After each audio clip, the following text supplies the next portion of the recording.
The massive warship drifted slowly through the purple clouds of the nebula. It was called the Accord, and it carried representatives from 12 different alien species. They were all traveling to a peace summit on a distant planet called Prime. Among all these aliens, there was only one human on the ship. His name was Danny Cole. He was 43 years old, with gray streaks in his dark hair and tired lines around his eyes. He had spent 20 years fighting in Earth's Frontier Defense Corps, protecting human colonies from pirates, raiders, and hostile aliens. He had seen friends die. He had made impossible choices. He had survived when others had not. But none of that mattered to the aliens on this ship. They were the most powerful species aboard. They were tall beings made of living crystal, their bodies glowing with soft inner light. They had been conquering star systems for thousands of years. To them, humans were like children who had just learned to walk. Earth had only been traveling among the stars for 300 years. They saw this as nothing, a blink of an eye, a joke. Their war commander was named En. She stood 8 feet tall, her crystalline body shimmering with colors that shifted when she moved. She had conquered entire planets. She had crushed rebellions. She had never lost a battle in 200 years of command. And she hated humans. She did not hide this hatred. Every time Danny walked through the corridors, she would look at him like he was dirt on her floor. Her officers would laugh and whisper when he passed. They called humans soft ones and meat creatures behind his back. Sometimes they did not even bother to whisper. Danny ignored them. He had a job to do. The coalition needed human representation, and Earth had sent him because he understood tactics. He understood how enemies thought. He had studied the raiders for months, learning their patterns, their movements, their weaknesses. They were the reason for this summit. They were savage raiders who attacked ships and colonies without warning. They took what they wanted and killed anyone who resisted. The coalition had been trying to stop them for years, but they were unpredictable. They did not fight like normal enemies. Danny believed he knew how to beat them. On the 5th day of the journey, there was a strategic briefing in the main conference chamber. Officers from all 12 species gathered around a massive holographic display showing the nebula and surrounding space. Stood at the head of the table, her crystal body pulsing with authority. Danny stood in the back near the door. He had not been invited to speak, but he had studied the star charts and he had noticed something important. "We will maintain standard defensive formations," announced, her voice ringing like struck glass. "They are primitive savages. They rely on surprise and numbers. Against proper military discipline, they will break like waves against stone." Danny shifted his weight. He looked at the holographic display. He saw the gaps in the defensive pattern. He saw where the raiders could slip through. He should have stayed quiet, he knew that, but staying quiet meant watching people die. "Commander," he said, stepping forward, "may I offer a suggestion?" The room went silent. Every alien turned to look at the human who dared to speak. His eyes, 2 points of burning blue light fixed on him. "The human wishes to speak," she said, her tone dripping with amusement. "How entertaining. Very well, share your wisdom with us." Danny approached the display. His heart was beating fast, but his hands were steady. 20 years of combat had taught him to control his fear. "They don't attack where we're strong," he said, pointing at the formation. "They look for weakness, they probe, they test, then they swarm." He traced a path through the hologram. "If we put our ships here in a standard grid, we're giving them exactly what they want. Open lanes, predictable patterns." He pulled up data on his personal tablet and projected it into the display. "I've been tracking their supply movements for 3 weeks. They're massing forces at the edge of the nebula. I believe they're planning to hit us before we reach Prime." Stared at his data for a long moment. Then she began to laugh. It was not a kind laugh. It was sharp and cruel, like glass breaking. Her officers joined in, their crystalline bodies chiming with mocking amusement. "You presume to advise us," said when her laughter finally stopped. "You, a human. Your species has been traveling among the stars for 3 centuries. 3 centuries. My ancestors conquered star systems while yours were still painting pictures on cave walls. She stepped closer to him, towering over his smaller human form. We have fought wars across 1,000 worlds. We have defeated enemies your kind cannot even imagine, and you think you can teach us tactics. The room was filled with alien laughter now. Representatives from other species watched with uncomfortable expressions, but none of them spoke up. None of them wanted to anger the. Danny stood still. He did not argue, he did not shout, he did not defend himself. He just waited. Perhaps you should return to your quarters, continued, her voice dripping with contempt. Go play with your little data tablets. Leave the real military planning to those who understand war. More laughter, more mockery. Danny looked at her for a long moment. His face showed nothing. No anger, no hurt, no fear, just a calm, quiet emptiness that made some of the aliens uncomfortable. Then he nodded once, very slowly. He gathered his tablet, he straightened his uniform, and he walked out of the room without saying a single word. The door closed behind him with a soft hiss. They celebrated their victory. They congratulated on putting the human in his place. They joked about how easy it was to crush the soft ones with words alone. They did not need weapons to defeat humans, just truth. None of them noticed the look in Danny's eyes as he left. It was not defeat, it was not shame. It was something else entirely. In the corridor, Kate Mercer was waiting. She was the only other human aboard, a young communications officer with short red hair and worried eyes. She had heard the laughter through the walls. "Danny," she said softly, "are you okay?" He stopped walking. He looked at her for a moment and something flicked across his face, something sad, something tired. "I'm fine," he said quietly, "but we need to talk tonight in my quarters." Then he walked away, leaving Kate standing alone in the empty corridor, wondering what he had seen that nobody else could see. The ship flew on through the purple nebula, carrying its crew toward whatever waited ahead. And in his quarters, Danny Cole began to pack his bags. Danny's quarters were small and simple. A narrow bed, a metal desk, a single window that showed the swirling purple clouds of the nebula outside. He had not brought many personal items, just some clothes, a few books, and a photograph of his daughter back on Earth. He folded his shirts carefully and placed them in his bag. Each movement was slow and precise, like he had done this 1,000 times before. Because he had. 20 years of military service meant 20 years of packing and unpacking, moving from one assignment to another. The door chimed softly. "Come in," Danny said without looking up. Kate Mercer stepped inside. She looked tired and worried. Her red hair was messy, like she had been running her hands through it. "I heard what happened in the briefing," she said. "Everyone's talking about it. They are calling it a great victory. They're saying you ran away with your tail between your legs." Danny continued folding his clothes. "Let them say what they want." Kate moved closer, her boots clicking on the metal floor. "Danny, you can't let them drive you off like this. That's exactly what wants. She wants to prove that humans don't belong here." "I know what she wants." "Then why are you leaving?" Danny finally stopped packing.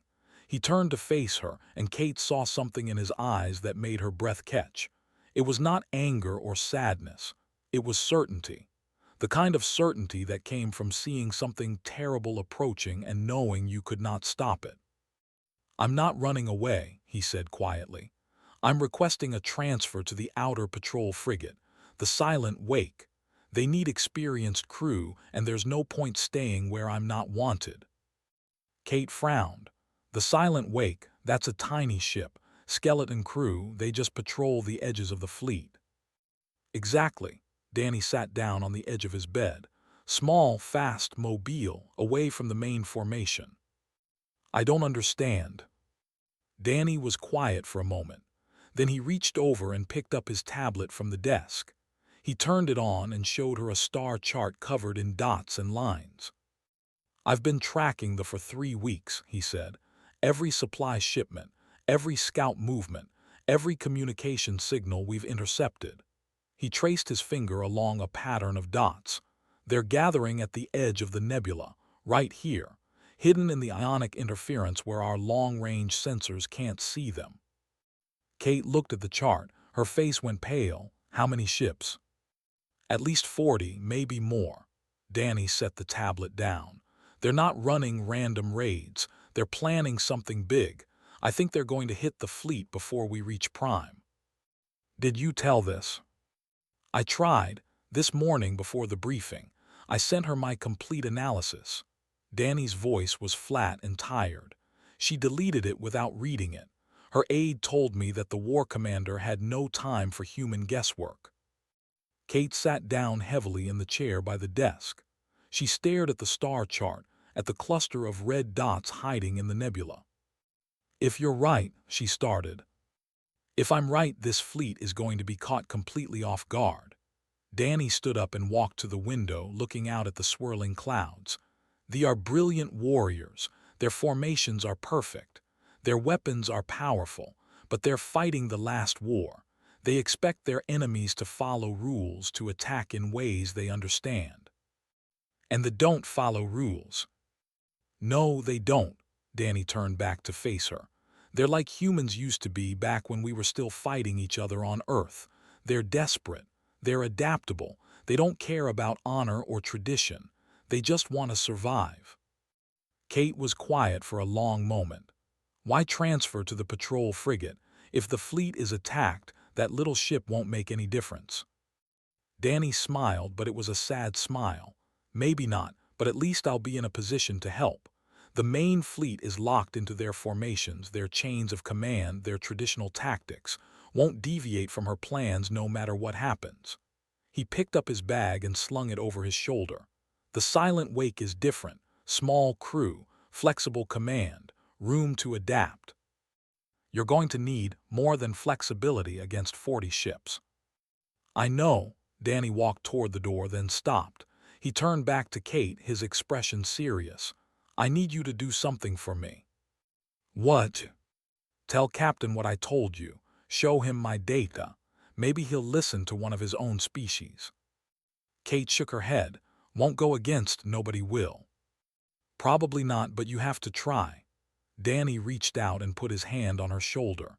"And Kate, when the attack starts, and it will start, I want you to get to the escape pods immediately. Don't wait for orders. Don't wait for instructions. Just go." Kate looked up at him, her eyes wide. "You really think it's going to be that bad?" Danny did not answer. He did not need to. His silence said everything. He walked to the door and it slid open. The corridor outside was empty. Most of the crew was still celebrating triumph over the foolish human. "Danny," Kate called out. He stopped but did not turn around. "Be careful." "I will." He paused. "You too." Then he walked out, and the door slid closed behind him. Kate sat alone in his empty quarters for a long time, staring at the star chart on the tablet. 40 dots, 40 enemy ships, hiding in the darkness, waiting. She wanted to believe Danny was wrong. She wanted to believe that they knew what they were doing, that their 1,000 years of military experience meant something. But deep in her heart, she knew the truth. Danny had never been wrong before. The shuttle bay was quiet when Danny arrived. A small transport was waiting to take him to the Silent Wake. The pilot, a bored-looking alien with gray skin and too many eyes, barely glanced at him as he climbed aboard. "Transfer to Outer Patrol," the pilot said, reading from a list. "You're that human everyone's laughing about." Danny sat down and strapped himself in. "That's me." The pilot made a sound that might have been a chuckle. "Rough day." "Had worse." The shuttle lifted off and flew out through the hangar doors. Danny watched through the small window as the massive Accord grew smaller behind them. It was a beautiful ship, gleaming with technology. Powerful, proud, confident, and completely blind to the danger approaching. The silent wake was waiting in the distance, a small frigate barely a speck against the vastness of space, 18 crew members, minimal weapons, no glory, no honor. Just a tiny ship on the edge of everything. Danny leaned back in his seat and closed his eyes. 72 hours, he thought. That was how long he estimated before the attack. He hoped he was wrong, but he knew he was not. 72 hours passed slowly on the silent wake. Danny spent most of that time studying star charts, checking sensor readings, and getting to know the crew. There were only 18 of them, a mix of humans and aliens who had ended up on outer patrol duty for various reasons. Some were too young and inexperienced for the main fleet. Others were troublemakers who had been sent away. A few were just unlucky. The ship's captain was a quiet alien named, a member of a species that looked like walking trees. He had bark-like skin and leaves growing from his head instead of hair. He did not talk much, but he was fair and competent. More importantly, he listened. "You think they are going to attack the fleet?" asked on the second day, after Danny had shared his analysis. "I'm certain of it," Danny replied. "All the signs are there, the supply movements, the communication patterns. They're gathering for something big." Studied the data for a long time. His leaves rustled softly as he thought. Why didn't the war commander listen to you? Because I'm human. Because our species is young. Because she thinks experience means everything and new ideas mean nothing.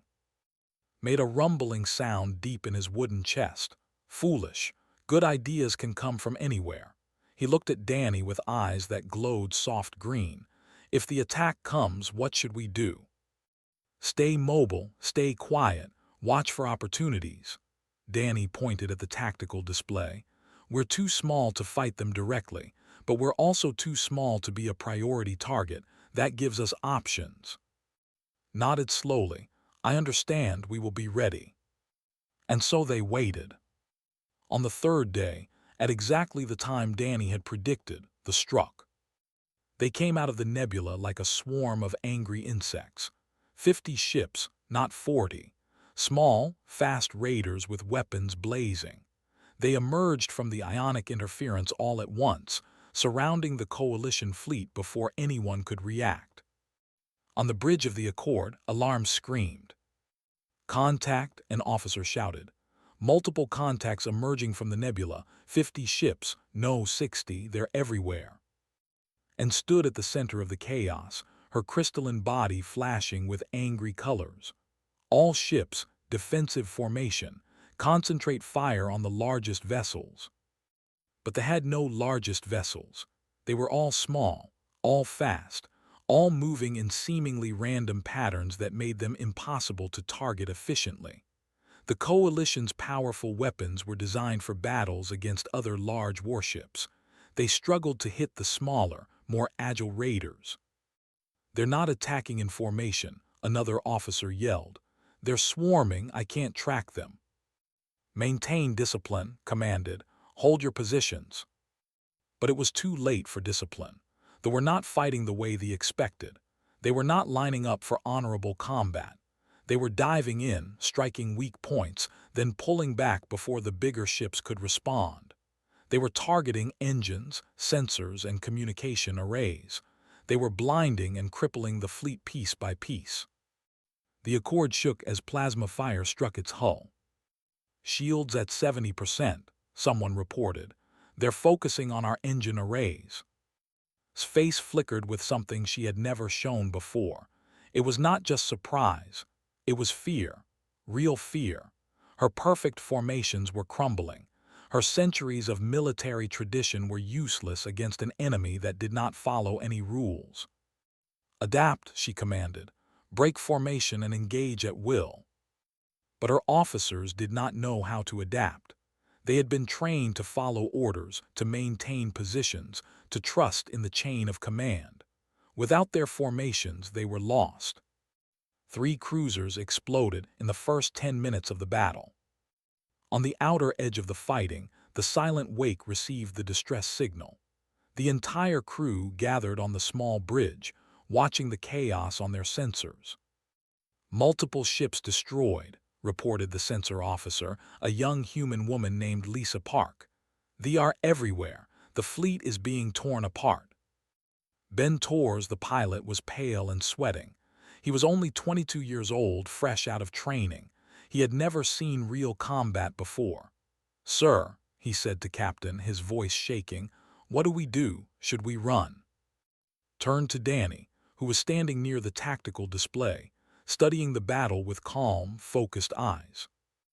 "Officer Cole," the captain said, "you predicted this. You understand these enemies. What do you recommend?" Danny did not answer immediately. He watched the sensor data, tracking the movements of the ships, looking for patterns in their chaos. "They're organized," he said finally. "It looks random, but it's not. See how they move in groups of 4 or 5. Each group has a leader. Take out the leaders and the swarm breaks apart." "Can the fleet do that?" asked. "No, they're too focused on the swarm as a whole. They're not looking for the structure underneath." Danny turned to face the crew. "But we can." Ben stared at him. "Us, sir, we're one tiny ship against 60 raiders. We don't have the firepower. We don't have the armor. We'll be destroyed in seconds." "If we attack them directly, yes." Danny walked to the pilot's station and brought up a detailed map of the debris field forming from destroyed ships. "But we're not going to attack them directly." He traced a path through the battlefield. "They are ignoring us because we're small and far away. They think we're not a threat. That's our advantage." "What's your plan?" asked. Danny looked at the captain with eyes that held 20 years of desperate battles and impossible odds. "We go in quiet. A mission's blackout. We ride through the debris field and get close to the center of the battle without being seen. And then we do what humans have always done when we're outnumbered." A small smile crossed Danny's face. "We cheat." The bridge was silent. Everyone stared at the human officer who spoke about flying into the middle of a massacre like it was nothing special. Lisa Park spoke first. "I'm in." Ben Torres swallowed hard. "This is insane." "Yes," Danny agreed. "It is, but those people out there are dying. Some of them laughed at me. Some of them treated me like garbage, but they're still people, and I don't leave people behind." He looked at each crew member in turn. "I'm not ordering anyone to do this. If you want to run, I understand, but I'm going, with or without this ship." The silence stretched for a long moment. Then Captain stepped forward. His wooden face could not smile, but his leaves rustled with what might have been approval. "The Silent Wake does not run," he said simply. "We go with you." One by one, the other crew members nodded. Ben Torres took a deep breath and put his hands on the pilot controls. "All right," he said, his voice steadier now. "Tell me where to fly." Danny nodded. "First we go dark, cut all emissions, no active sensors, no communications, we become a ghost." The lights on the bridge dimmed as systems powered down. "Now," Danny said, "take us into the storm." The Silent Wake turned toward the battle and began its journey into chaos. The Silent Wake moved through the battlefield like a whisper in a hurricane. With all active systems shut down, the small frigate was nearly invisible. It drifted through the darkness, using only passive sensors to navigate. Around them, explosions lit up the void like deadly fireworks. Debris from destroyed ships tumbled through space. Energy beams crisscrossed the black. Danny stood behind Ben Torres at the pilot station, watching every movement, guiding them through the chaos. 10 degrees port," he said calmly. "There's wreckage coming up on the right. Use it as cover." Ben's hands moved smoothly over the controls. He was scared. Danny could see it in the sweat on his forehead and the tension in his shoulders. But the young pilot was doing his job. "I see it," Ben said, "going around." The frigate slipped past a twisted chunk of metal that had once been a cruiser. Bodies floated in the wreckage. Danny looked away. There would be time to mourn later. Right now, he had to focus. "Sensor contact," Lisa Park reported from her station. "Patrol group, 4 ships. They're 2 kilometers ahead. They see us? Danny asked. No, they're focused on a damaged transport. Looks like they're moving in for the kill. Danny studied the tactical display. The 4 raiders were in attack formation, their weapons charging. The transport was helpless, its engines destroyed, its crew probably screaming for help that would never come. Can we reach them in time? Captain asked. No, Danny shook his head. If we fire now, we give away our position. We'll be swarmed before we can help anyone. The bridge crew watched in silence as the raiders opened fire. The transport exploded in a ball of flame. Ben Torres closed his eyes for a moment. His jaw tightened. We'll save others, Danny said quietly, but we have to be smart, keep moving. They continued deeper into the battle. The Accord was at the center of the fighting. The massive warship was wounded but still fighting, its weapons blazing in all directions. But Danny could see it was a losing battle. They were too fast, too many, too unpredictable. There, Danny said, pointing at the display. That cluster of raiders near the flagship. See the one in the center, larger than the others, different markings. Lisa zoomed in on the image. It looks like a command ship. It is. That's their swarm leader for this section. Take him out and those raiders lose coordination. Danny turned to the weapons officer, a middle-aged human named Gary. Gary, how many missiles do we have? 6, Gary replied. Short range, not enough to take out a command ship with proper shields. We're not going to shoot at his shields. Danny pulled up a 3-dimensional map of the debris field. We're going to deliver the missiles personally. Captain leaned forward. Explain. Danny traced a path on the display. There's a large piece of wreckage from one of the destroyed cruisers. It's tumbling toward the center of the battle. If we attach ourselves to it, we can ride it right into the middle of the formation. Ben stared at him. You want us to ride a piece of garbage into an enemy fleet? I want us to hide inside a piece of garbage while it flies into an enemy fleet. Big difference. That's insane. They are scanning for active ships, energy signatures, engine emissions. They're not scanning debris. To them, we'll just be another chunk of wreckage. Danny's eyes gleamed. When we get close enough, we detach, fire everything we have at point-blank range and run. The bridge was silent for a long moment. Then Gary laughed. It was a short, sharp sound. I've been in the Navy for 30 years. This is the craziest plan I've ever heard. He checked his weapons console. Let's do it. The silent wake approached the tumbling wreckage. Ben matched their speed perfectly, bringing the frigate alongside the massive chunk of twisted metal. With careful use of the ship's tractor beams, they attached themselves to the debris and cut their engines completely.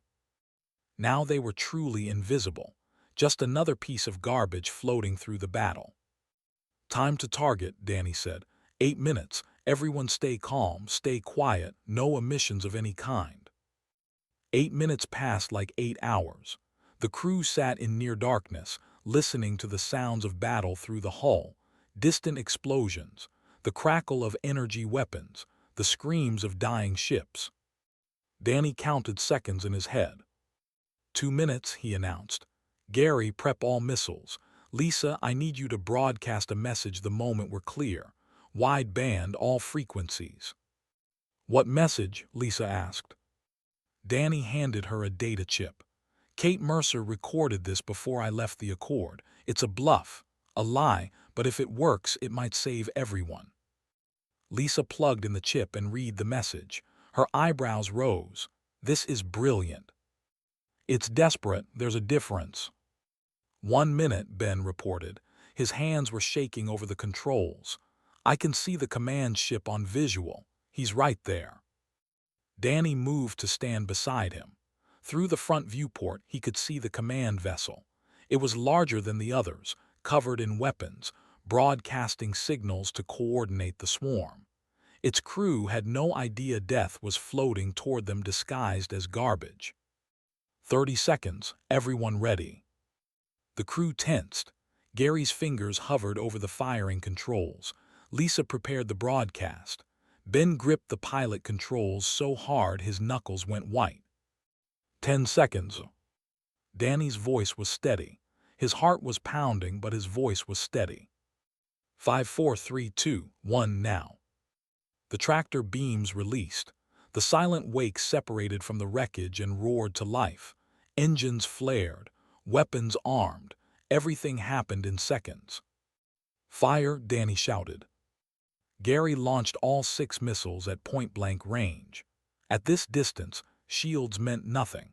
The missiles struck the command ship's hull before its crew could even react. Explosions tore through the enemy vessel, ripping it apart from the inside. "He's down," Lisa yelled. "Command ship destroyed." All around them the raiders faltered. Without their leader, they lost coordination. Some continued attacking. Others hesitated. Some began to collide with each other as their formation broke apart. "Now the broadcast," Danny commanded. Lisa opened all channels and sent Kate's recorded message blazing across the battlefield. "This is the Earth vessel Silent Wake. We have obtained the coordinates of your supply caches and hidden bases. Withdraw immediately, or we will transmit your locations to every bounty hunter and military force in the sector. You have 60 seconds to begin retreat." It was a complete lie. Danny had no such information, but they did not know that. For a long, terrible moment, nothing happened. Then one by one the raider ships began to pull back. Their swarm broke apart. Their attacks ceased. Within minutes they were fleeing back into the nebula, disappearing into the interference. On the bridge of the Accord, and stared at her tactical display in disbelief. "The raiders are retreating," her officer reported. "All of them, they're running." Hal whispered, "What happened?" The answer came from her communications console, a small blip, a ship identifier. The Silent Wake. The human ship. His crystalline face flickered with something she could not name. Shock, confusion, and underneath it all the beginning of something she had never felt before. Shame, the battle was over, but the dying was not. Rescue shuttles moved between the damaged ships, searching for survivors. Medical teams worked through the night, treating wounds and counting the dead. The Coalition fleet had been saved, but the cost was terrible. 7 ships destroyed. Over 400 crew members killed. Dozens more wounded or missing. The Silent Wake docked with the Accord 4 hours after the last ship fled into the nebula. The tiny frigate was battered and scorched, its hull pocked with damage from debris, but it was intact. Its crew was alive. Danny stepped off the ship into a corridor filled with people. Humans and aliens from every species in the Coalition had gathered to see the vessel that had turned the tide of battle. Some of them stared in disbelief. Others whispered to each other. A few actually began to clap. Danny ignored them all. He walked past the crowds without speaking, his eyes fixed straight ahead. He was tired, more tired than he had been in years. His body ached. His mind was foggy. He just wanted to find somewhere quiet and sleep for a week. Kate Mercer caught up with him outside the medical bay. Her face was streaked with tears, but she was smiling. "You did it," she said. "You actually did it. You saved everyone." "The crew did it," Danny replied. "I just pointed them in the right direction." Kate grabbed his arm and stopped him. "Danny, I'm serious. The whole fleet is talking about what you did, riding debris into the enemy formation, using a recorded message to bluff them into retreating. It was incredible." Danny looked at her. His eyes were red and weary. "How many died before we got there?" Kate's smile faded. "Over 400. Then it wasn't incredible, it was too late." He gently pulled his arm free. "I'm going to the cargo bay. I need to check our supply manifests." "The cargo bay. Now you should be resting or celebrating." "I'll rest when we reach Prime, though we'll regroup. When they do, we need to be ready." He started walking again. "Good night, Kate." Kate watched him go. She wanted to follow, to make him understand how important what he had done was. but she knew that look on his face. She had seen it on other veterans, the ones who had seen too much death to celebrate survival. She let him go. The cargo bay of the Silent Wake was cold and quiet. Danny sat on a crate near the loading door, a tablet in his hands, scrolling through inventory lists. He was not really reading them. He was just moving his eyes across the screen, letting his mind drift. The airlock behind him cycled open with a soft hiss. Danny did not turn around. He assumed it was one of his crew members. "Officer Cole," a voice said.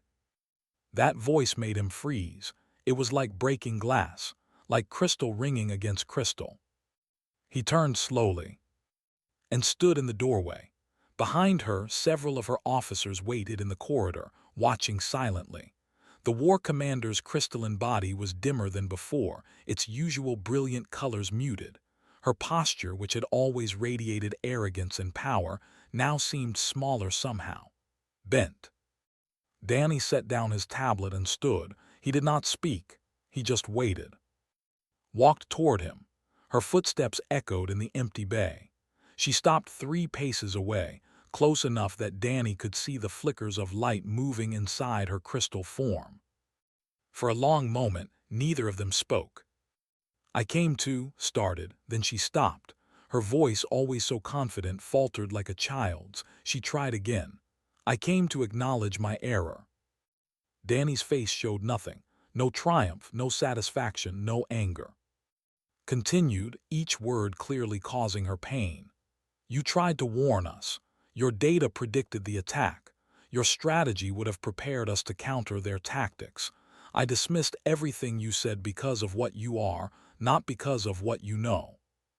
She paused. Her crystal body flickered with colors Danny had never seen before. Dark colors, shame colors. "I mocked you, I drove you away. My arrogance cost lives. Over 400 beings died because I was too proud to listen to a human." Her voice cracked. "I have no excuse. I offer no justification. I came to say that I was wrong." The cargo bay was completely silent. Danny could hear his own heartbeat. He could hear the hum of the ship's systems. He could hear his crystal form softly ringing with suppressed emotion. He thought about what to say. He could accept her apology graciously. He could reject it angrily. He could demand recognition, compensation, respect. Instead, he said something she did not expect. "Commander," he said quietly, "I didn't come back for an apology." Looked up, confusion flickering in her crystal eyes. "I came back because there were people on those ships who needed help," Danny continued. "Your people, my people, everyone's people. Some of them laughed at me. Some of them treated me like garbage. But when the shooting started, none of that mattered anymore." He paused. "That's what humans do. We show up, even when we're not wanted, even when we're not thanked, even when we know we might die trying." He picked up his tablet from the crate. "You asked me once what humans could possibly teach you. The answer is this: wars are not won by the strongest or the oldest or the proudest. They're won by the ones who show up when it matters, the ones who fight for others, not just for themselves." Danny looked directly into his eyes. "We'll regroup. They'll come back. When they do, they'll be smarter, angrier, more desperate." He held her gaze. "The question isn't whether you apologize to me. The question is whether you'll listen next time." Conqueror of 12 star systems, commander of fleets, veteran of 1,000 battles, bowed her head. "Yes," she said simply, "I will listen." Danny nodded once. Then he turned back to his tablet and began scrolling through the inventory again. Stood there for a moment longer. She seemed to want to say something else, to offer something more. But there was nothing more to say. The human had spoken the truth, and the truth needed no further discussion. She turned and walked back toward the airlock. Her officers parted to let her through. As she passed them, one of them whispered something about the human's disrespect, about how he should have shown more gratitude for her apology. Stopped, without turning around, she spoke in a voice that could have frozen stars. "The next person who speaks ill of Officer Cole will be reassigned to sanitation duty for the rest of this voyage." She paused. Am I understood? No one responded. Walked away, her crystal form slowly regaining some of its former brightness. In the cargo bay, Danny continued checking his inventory. Ben Torres appeared in the doorway a few minutes later, looking nervous. Sir, was that the war commander? Yes. What did she want? Danny glanced up at the young pilot. She wanted to listen. Ben frowned, confused. That's it. That's everything. Danny set down his tablet and stretched his tired muscles. Get some rest, Ben. We've got a long journey ahead. The young man nodded and left. Danny walked to the small window at the back of the cargo bay. Through it, he could see the stars. Millions of them. Billions. Each one a sun, each sun surrounded by worlds, each world filled with creatures who had never heard of Earth or humans or Danny Cole. Humanity was young. Humanity was small. Humanity had been underestimated and mocked and dismissed by species that had been traveling the stars when humans were still living in caves. But humanity was still here. Still showing up. Still fighting. Still refusing to give up even when the universe told them they did not matter. Danny Cole smiled to himself in the darkness. Let them laugh, he thought. Let them mock. Let them dismiss. When the darkness comes, they always call for us. And we always answer. The ship flew on through the endless night, carrying its crew toward whatever waited ahead. And somewhere in the cargo bay, a tired human veteran finally allowed himself to close his eyes and rest. Tomorrow there would be more battles, more challenges, more aliens who needed to learn what humans were capable of. But tonight there was peace. Tonight that was enough.